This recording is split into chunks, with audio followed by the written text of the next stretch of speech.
Thank you so much. Well, great to be here. Thank you, Henny Solomon, again with Microsoft. I have to tell you, quite often we get invited to speak, and there is a lack of coherence on the messages, but John did a fantastic job setting the stage for what I'm about to discuss from a Microsoft standpoint. I also am very grateful for this audience because my background is mechanical engineering and I've been in software for many years, so it's great to be in an engineering community. Love being here. By background, I actually live in the Bay Area, not far from OSI. That's where the offices are. Been at Microsoft for about 20 years. I started out as a field engineer working for Schlumberger. But the whole premise of what I wanted to discuss with you today is just briefly talk about how Microsoft got into industry.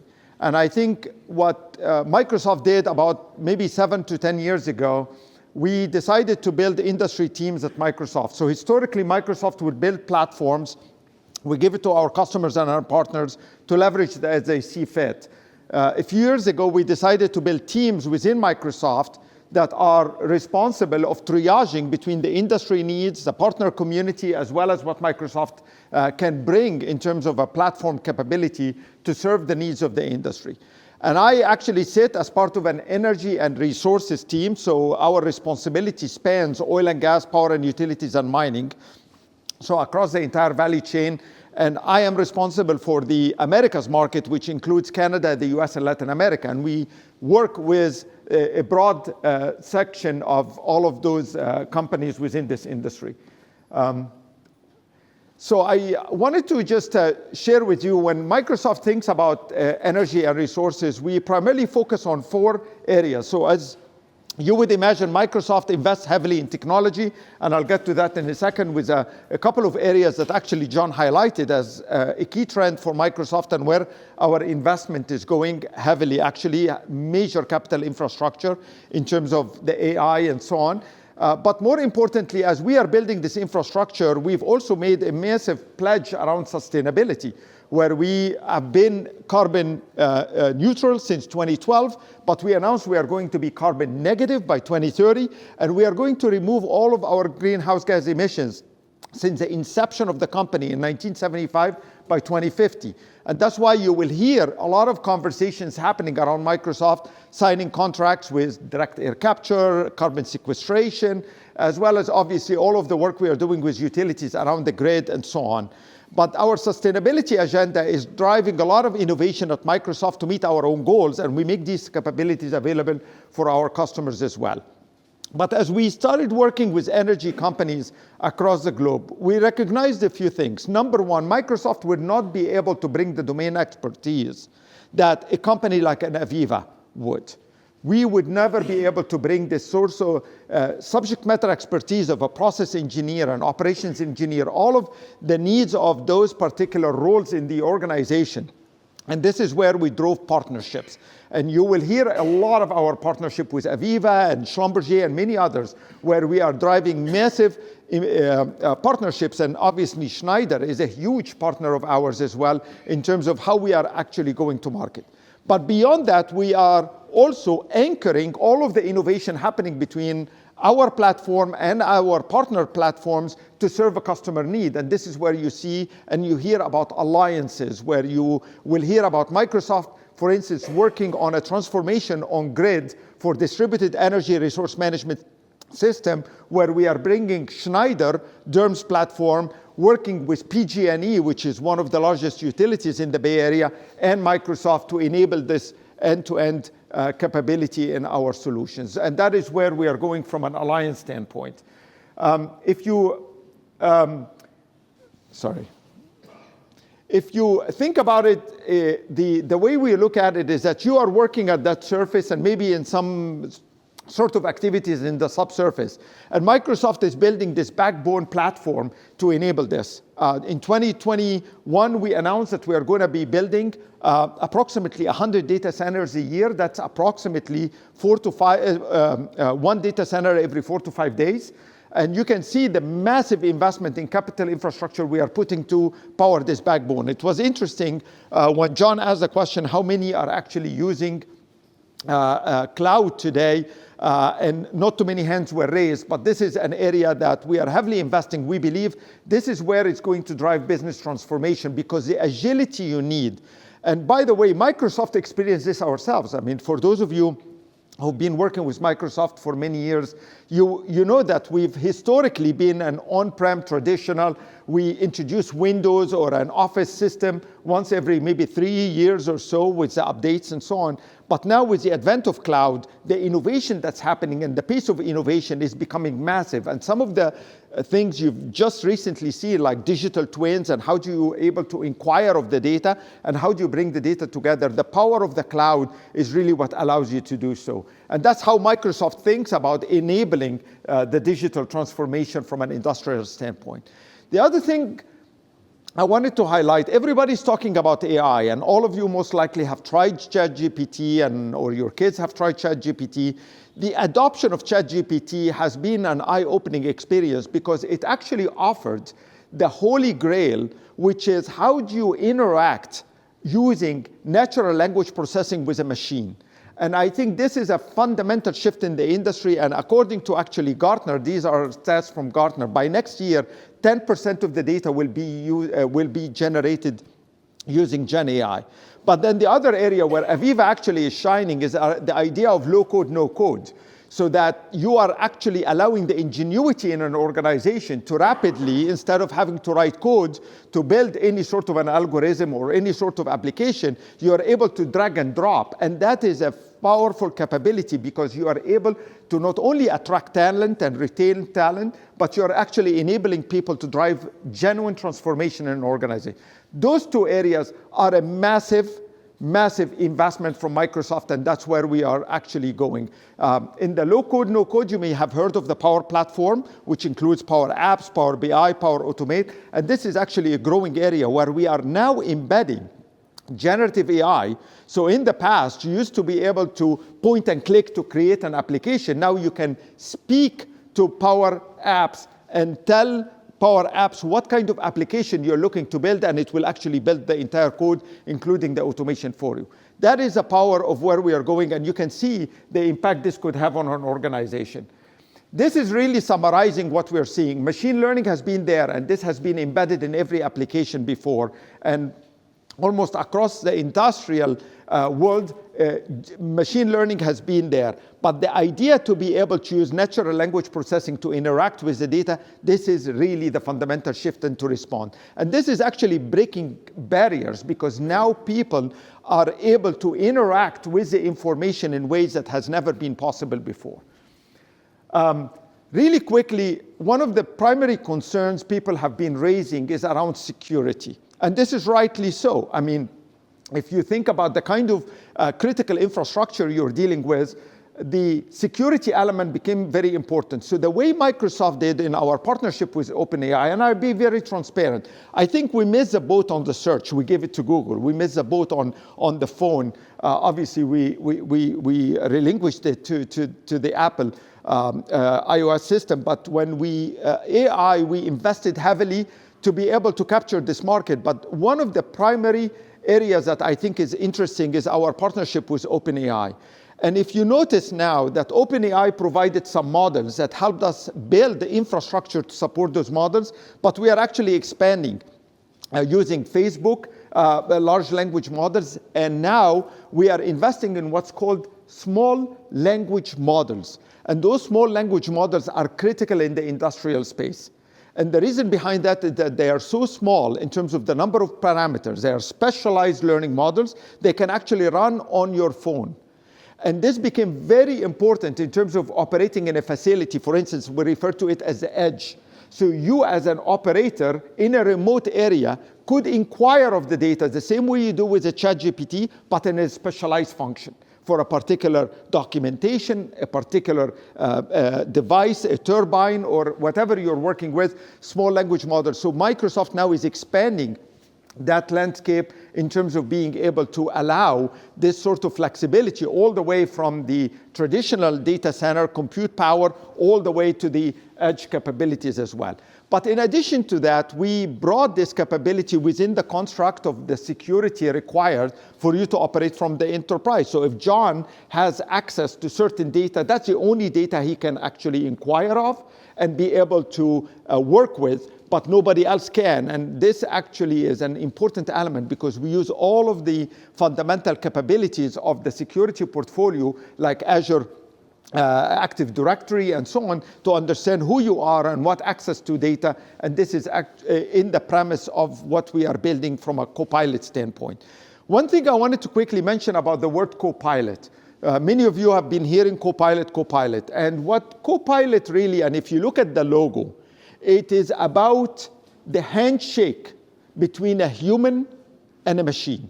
And it is a logo, basically a representation, a handshake between the human and a machine. And it's interesting to see that AVEVA's vision is to enable people to be able to get access to the data, to drive the insights, to maximize the resources we have. And that is really the premise of the Copilot. But not only do we offer you Copilots that are out of the box, if you will, but we are also offering Copilots for you to be able to ingest into your own applications in the work you do and customize it to access your particular data, and that becomes your own.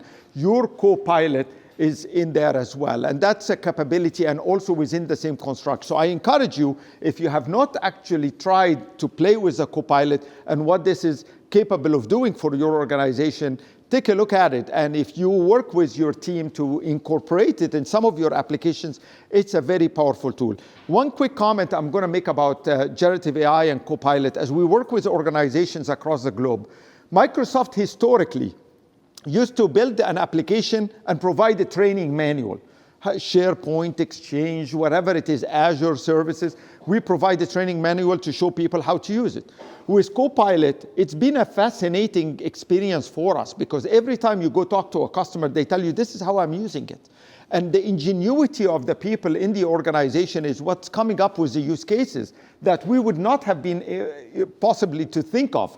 I'll give you just one random example outside the industry, actually. We were working with H&R Block. They came to us and said, during tax season, we have an influx of many people coming into the organization. Many of them do not have the expertise. Some of them have CPAs and so on, but do not have the expertise. We have a lot of data internally with expertise. How can we enable to onboard people rapidly within a matter of days? And they built a Copilot, basically a tax assistant Copilot, where they brought together all of, obviously, the regulatory information that's available on the website, plus all of the knowledge they have internally, and they were able to enable those people, and they reduced the ramp-up time to a matter of weeks compared to the months they had to do and go through before. And this is something we would not have thought of as Microsoft. Here is how we should use this capability in your organization. They are the ones who came to us. And this is just a random example to show how the ingenuity of the organization can drive incredible capabilities.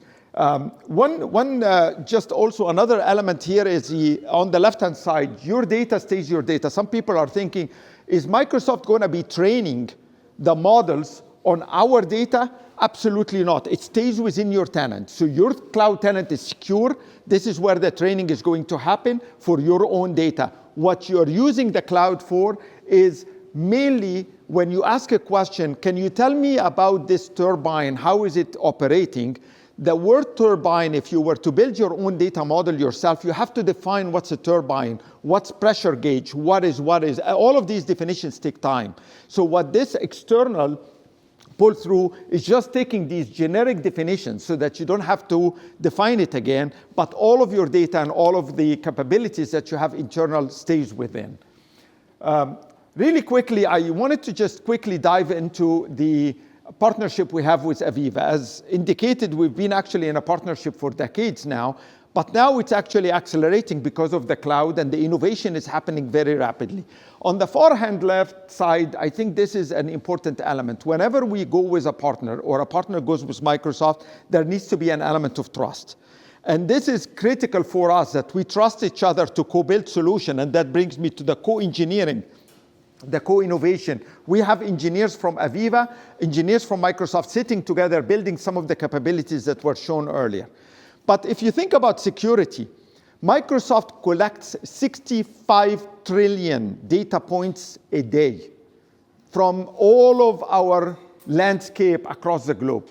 And what we do now with generative AI is that we are able to bring all of this data and ingest it and identify issues and potential attacks. If you think about it, 38% of the attacks are nation states. Almost 25 of them are cyber espionage. So if you look at all of this landscape of data points that we are able to collect to be able to inform, we are helping our partners and helping our customers, and that is the kind of capability we can bring as well. I highlighted the fact that we, on the far left-hand side, we work with our partners to be able to make sure, with AVEVA in this particular case, to be able to address the needs of a hyperscaler, as well as ability to operate on the edge. So as we work with companies that have massive facilities, let's say in the Permian and others, where they have people running around massive amounts of mileage, we are able to provide agility on the edge as well. With the help of AVEVA, we are bringing this sort of context. So this partnership has been actually flourishing, most recently with the advent of some of those capabilities, and we are able to drive some of this innovation with our customers as well. This is obviously something that was highlighted in the prior demo, but this was one of the first areas of driving generative AI, is this concept of industrial AI assistant, where you are actually able to talk to your data and work with your data. The demo that was showed earlier, this is just an example of some of the innovation that's going to be coming your way. So instead of you having to go and search information, this is going to be available at your fingertip. And if you've noticed, one of the most beautiful things about generative AI as well is that it's actually combining structured data with unstructured data. So while you're actually inquiring of a pressure gauge or a temperature gauge measurement, you are also combining it with a documentation to be able to inquire of the documentation, which could be the manual or anything that might actually not be available for you, but available by the supplier of this particular asset or this particular device. So the idea to bring your structured data with your unstructured data becomes an incredibly powerful exercise for everybody that's interacting with the data. But I think we are not stopping there. One of the things that's going to drive business transformation, and we are seeing this across the board, is that you will not be able to drive a fundamental business transformation by staying in a silo and a fragmented application or role perspective. If you fragment the data, fragment the applications, you're not going to be able to drive the transformation you need as a company. So if a business transformation of a company is around sustainability, empowering their employees, maybe going after new markets and so on, you're going to have to be able to bring together the employees. How do we serve our customers? How do we design and build the business models to transform our organization? And how do we optimize our operations? And today, unfortunately, quite often, each of those areas sit in its own silo with its own department, its own applications, with its own data. The power of bringing this together becomes an extremely powerful. And this is where we are going with AVEVA. We heard about the AVEVA Connect. The AVEVA Connect is leveraging now a capability from Microsoft called Microsoft Fabric. If some of you are familiar with this capability, Fabric really is intended to recognize that not all of the data will be in one place, and it's going to be dispersed in your organization. How do you pull the relevant data into one place without replicating all of this data to be able to allow the innovation that's required? And this is the next wave of innovation that you're going to be seeing from AVEVA and Microsoft. This is an area where, in the work we are doing across with customers, is not hypothetical anymore. In fact, there is a demo that I unfortunately didn't have time to show today, but it shows something we showed in Sarah Week. If you're familiar with Sarah Week, where it's held in Houston, we did a demo with, actually a live demo with Chevron regarding people interacting with a machine in a live fashion, talking to the machine, show me this, show me that, show me the historical incident reports, where are the failure, what should I do here, how do I train somebody to be able to operate on this machine? But in the same time, we are seeing that some of this innovation is driving material improvements in the operations across all the way from the sustainability and the emissions management to the throughput and the capabilities of the frontline workers in terms of enabling them with the right tools to be able to perform their jobs. My last slide here, as we wrap up, I think as we think about, okay, so I am not in the cloud today, how do we start? I think you need to always be anchored on the fundamental need of the business transformation. The business transformation drives operational transformation.